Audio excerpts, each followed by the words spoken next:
Nada acontece isoladamente, né? Está tudo dentro de um contexto. É óbvio que se o Abel consegue levar o time a 8 vitórias seguidas, ele é o técnico, é evidente que ele tem os seus méritos. Ele herdou um time que não era terra arrasada, né? Quando você vê, por exemplo, o Internacional pressionar o São Paulo no seu campo no começo do jogo, no jogo da goleada de 5-1, recuperando bola e pressionando, você vai lembrar do Internacional do Cudê fazendo isso também. Contra o Flamengo, por exemplo, né? E marcando 2 gols e quase marcando mais. Ou seja, alguns elementos do jogo do Cudê continuaram. O Abel colocou ali um pouco do seu tempero, que não é diferente, por exemplo, do Fluminense, campeão brasileiro 2012. E no futebol praticado nessa temporada típica, com queda de qualidade do mundo inteiro, ele fica mais nivelado. Se você pegar o melhor do Abel e colocar contra o melhor do Sampaoli e do Jorge Jesus 2019, eu acho que não teria essa condição de competição. Seria diferente, que era outro nível de futebol. Até na Inglaterra, na Premier League, tão decantada, você vê nessa temporada que o líder é o Solskjaer, né? É um técnico com limitações, evidentes limitações. O Mourinho liderou em jogos em que ele não finalizava por 50 minutos, com vários jogadores ofensivos de alta qualidade, quer dizer, aquela mesma linha de trabalho dele. Ou seja, o futebol no mundo inteiro está assim. O PSG virou líder agora só, os times gigantes da Espanha estão sofrendo, né? Na Itália, o Milan, embora tenha perdido para a Atalanta, como perdeu no fim de semana, virou líder, a Juventus ficou lá para baixo. Está tudo virado de cabeça. Tirando a Alemanha, que o Bayern continua liderando, e na temporada passada nem liderou nesse momento do campeonato, assumiu a liderança mais na reta final, você tem aí um cenário bem diferente do normal. Isso tudo, evidentemente, essa questão de o mérito, é óbvio que tem um mérito técnico, é evidente. Né? Acho que a questão do Abel... eu entendo o que o Juca quer dizer, mas eu acho assim, eu gosto de fazer essa análise, tirando um pouco essa questão pessoal, porque é óbvio que todos nós ficamos solidários ao Abel, foram emocionantes os momentos em que ele treinava o Fluminense, ele foi para campo, à beira do campo nos jogos do Fluminense, e foi saudado pela torcida, a torcida gritou o nome dele, surgiu até uma situação muito delicada à época, porque o trabalho não era bom, e ele era um cara, evidentemente, para lá de devastado pelo que aconteceu na sua vida pessoal, e o Fluminense não podia fazer nada, fazer o quê? Na época a gente comentava sobre isso, né? Pô, faz o quê? Demite o técnico? O trabalho não está bom, mas o cara está passando pelo que está passando. O Fluminense foi muito digno, inclusive, na época. Segurou aquela onda ali, ele continuou, saiu depois, porque ele precisava até trabalhar para tentar seguir em frente. E foi até uma demonstração de força, todo mundo elogiou e tudo bem. Só que o que aconteceu depois foram trabalhos fracos.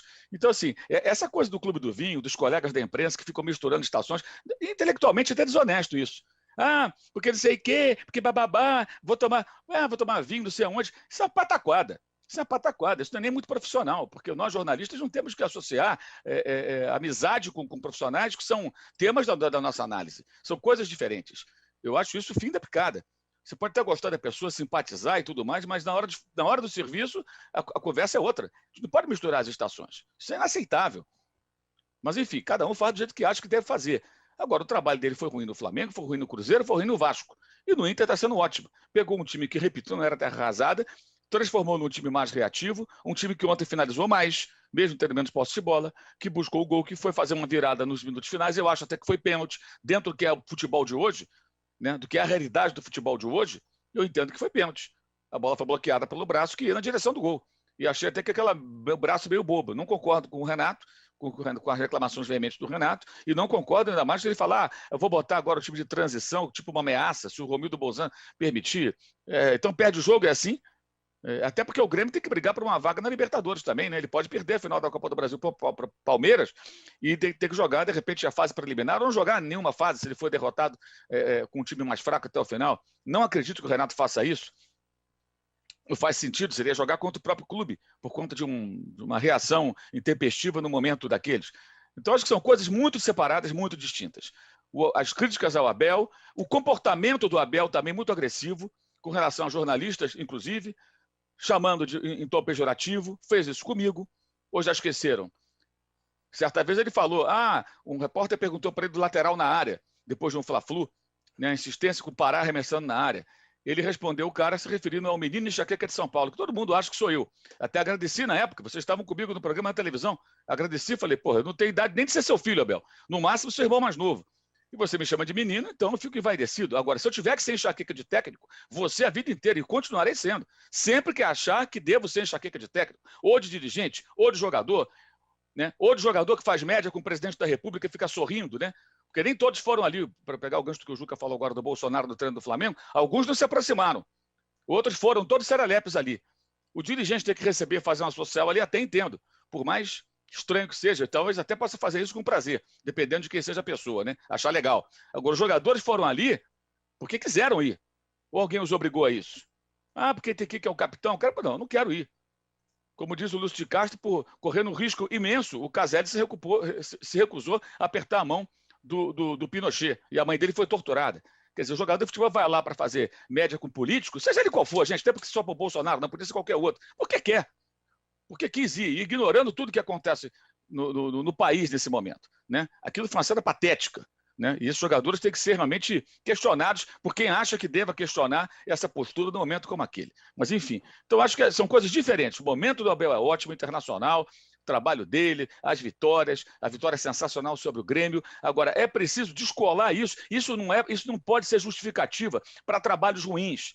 Isso não pode ser justificativa para quem mistura amizade com trabalho para ficar sustentando suas próprias teses estapafúrdias, tentando justificar a fusão de amizade com o trabalho. Então, se o cara toma vinho com o técnico, o problema dele na hora do serviço, se o técnico vai bem, vai mal, vai mal. Se ele mistura as duas coisas, ele não está sendo honesto com aquela pessoa que acompanha o seu trabalho, que ouve o que ele fala, que lê o que ele escreve. Não está sendo honesto, porque não são opiniões isentas, são opiniões contaminadas por amizade. Porque eu tomo vinho com o técnico, porque eu sou parceiro do técnico. Isso é correto com a empresa que paga o salário dos caras? Isso é correto com o público que acompanha? Vamos separar as coisas. Abel e 2021, temporada 2020. Sensacional. Se for campeão brasileiro nessa escalada, todos aplausos. Né? Tudo bem, existe um contexto que não diminui o fato dele conseguir dar essa volta por cima, uma grande virada, sem dúvida alguma. Mas tudo que foi dito de negativo sobre ele em trabalhos recentes foi reflexo do próprio trabalho dele. Como os elogios agora são reflexos do próprio trabalho dele. Qual a dificuldade de nós separarmos as coisas? Eu queria entender qual a dificuldade. Quando um time joga bem, joga bem. Quando joga mal, joga mal. Ora, bolas, né? Se amanhã, por um lapso divino, né, o mesmo trapalhão que faz tantas pataquadas à frente do país acertar uma bola, talvez a gente tenha que falar, caramba, ele acertou, olha só, incrível, isso aqui foi certo, né? Nem sempre erra. Oh, que surpresa. E no caso é o que está acontecendo, ele está indo bem, agora isso não justifica nem apaga os erros de antes, gente. O que errou, errou. Ou alguém acha que era bom. Ele acha, por exemplo, que o trabalho dele no Flamengo era bom. Eu acho que não era. Acho que boa parte das pessoas acha que não era. Hoje o Rogério Ceni e o Diniz estão sendo muito questionados. Vamos falar sobre eles daqui a pouco. Se amanhã os dois, em outro clube, em outro momento, ou dos seus próprios clubes forem bem e forem elogiados, isso não vai apagar os erros que eles cometeram nesses últimos dias. Ou vai apagar? Não vai apagar. Uma coisa é separada da outra. Então, essa tentativa de justificar o que aconteceu antes, pelo fato de agora as coisas estarem indo bem para o Internacional e seu treinador, beira a bizarrice. Não é beira, é bizarra. Porque não tem nada a ver uma coisa com a outra. Trabalho ruim, trabalho ruim. Trabalho bom, trabalho bom. E vamos que vamos. E se amanhã perder os 7 jogos e o Inter não for campeão, ele vai ser criticado também, ou não? Os jogadores vão ser criticados também? É evidente, gente. Funciona assim. Ou por que o Diniz e o Ceni estão tomando pancada? Justamente por isso. Por que o Vanderlei Luxemburgo foi elogiado no fim de semana? Porque sapecou atrás no Sampaoli. Por que o Sampaoli é criticado agora por uma parte da torcida do Galo? Porque o trabalho dele é muito decepcionante em relação ao que se esperava dele nessa temporada. E no sábado isso se reforçou. Tem a 6ª pior defesa do Campeonato Brasileiro. Como é que pode isso? Então é assim que funciona. Mas o Sampaoli foi bem no Santos, sim, mas agora está indo mal. Está indo mal, ele vai ser criticado. Não tem outro jeito, não existe outro caminho. Não vejo outra lógica nesse tipo de coisa. Mas essa mescla dos assuntos para tentar justificar a própria postura de parte da imprensa é algo até, repito, desonesto com quem acompanha suas opiniões, porque você não está sendo sincero. Você está falando algo em função de uma relação pessoal ou de uma simpatia pessoal, que não deveria contaminar as análises. Uau!